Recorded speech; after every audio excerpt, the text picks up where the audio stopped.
Hi all, this is my rhodocheila division, and it is Sun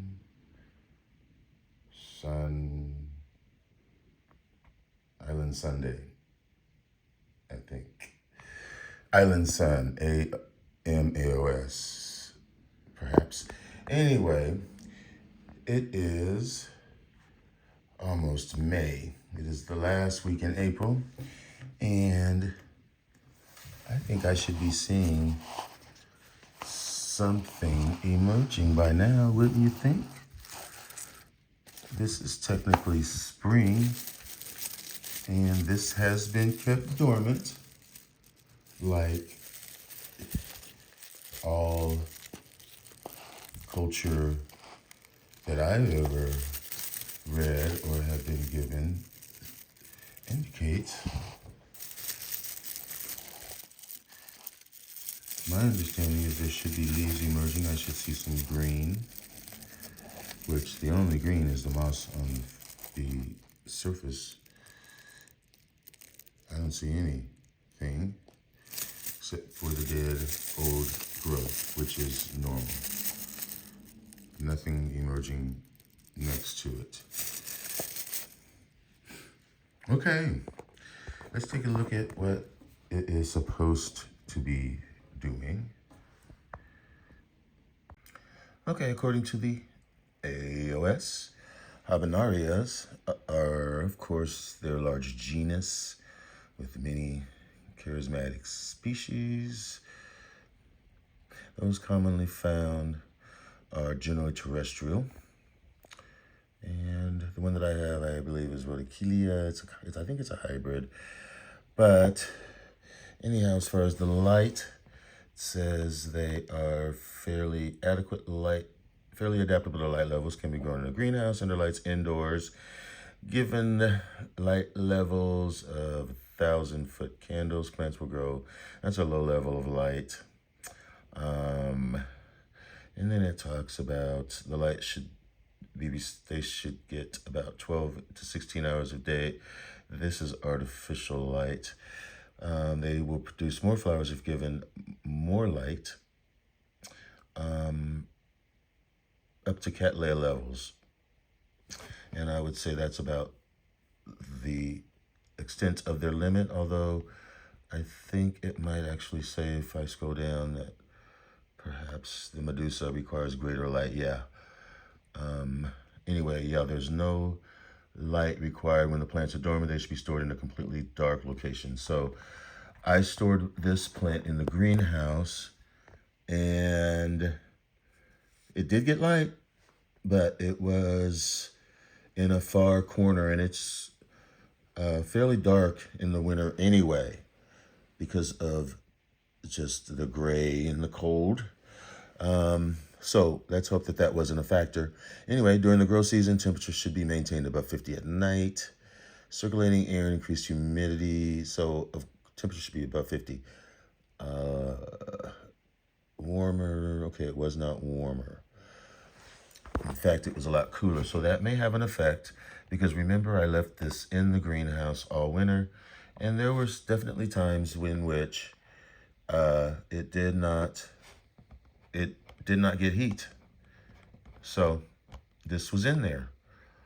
Water during active growth, liberal, and then during dormancy, of course, none. And of course, when it's hotter, they're going to need more frequent watering. And it says to avoid wetting the foliage, and do not allow the water to sit in the center of the growth, of course, which you need to have some good air movement.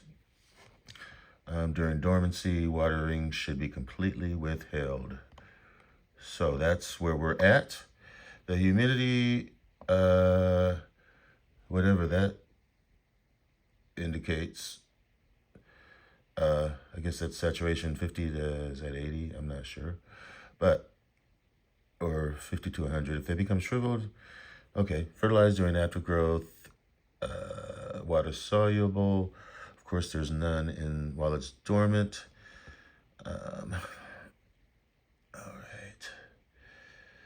And this is talking about the media, which we're not really concerned with. That really didn't tell me much. But it did tell me a little bit. So let's go back and see. I might have to dig through and find the tubers to see if there's any life left. Let me try something. What are you moving? Let's see what this says.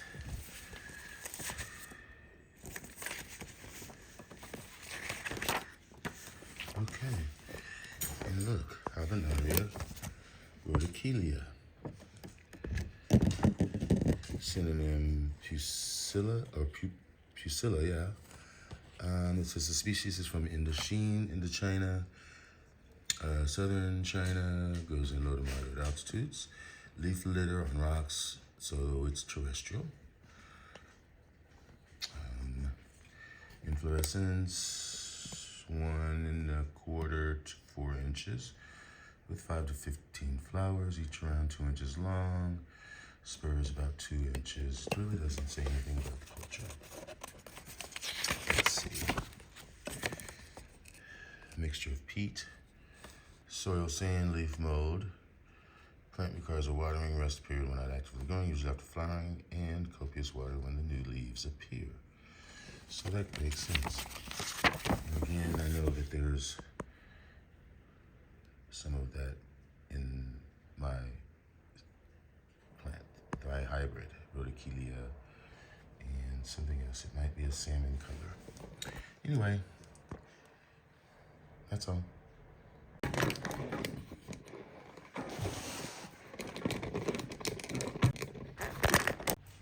Okay, and we're back with this rhodocheila, and I am going to try to find the tuber, and hopefully there will still be a tuber.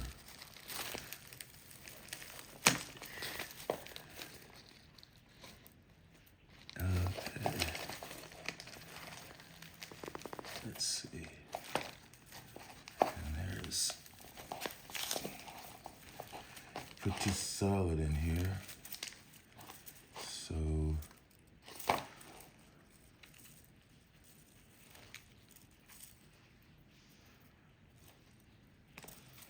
I don't see where this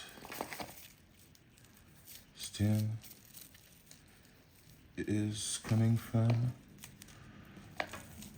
There should be a tuber in here, but I don't.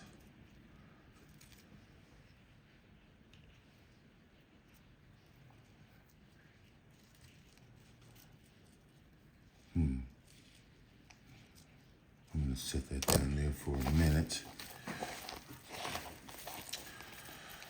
Okay, so again,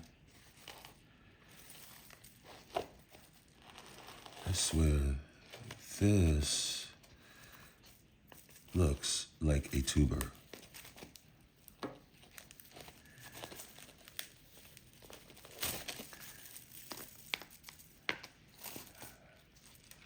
Well, evidently it's not. Or maybe so. I really am perplexed because look, these look like it's something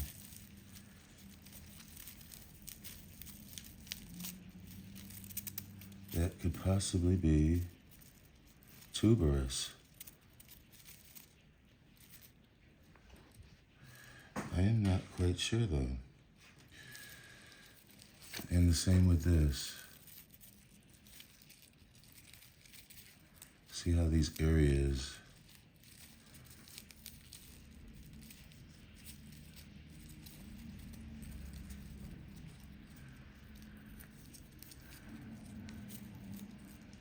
see this looks like it is tuberous.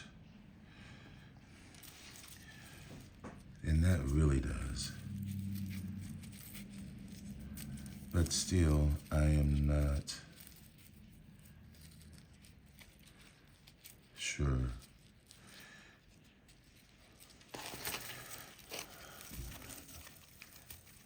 I mean, because when I look at this, I suppose these pieces are bark, but the bark has to be surrounding something else that is not bark. So let's see if I can excavate this a bit and see what I come up with. Shoot.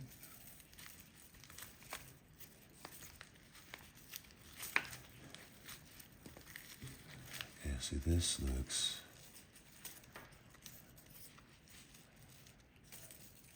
but that totally, besides this bark, this is not, well, wait. Okay, so this, but that, okay, that's bark. See, I'm doing this delicately as I pull the pieces of bark out.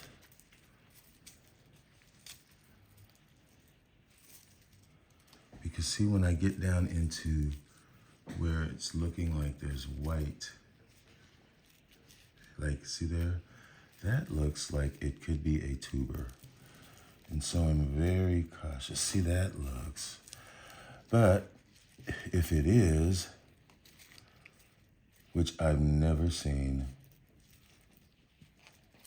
tubers quite so big, which is my doubts. But when I peel it away, there's bark does not look like that. When you peel bark away, it's brown inside. So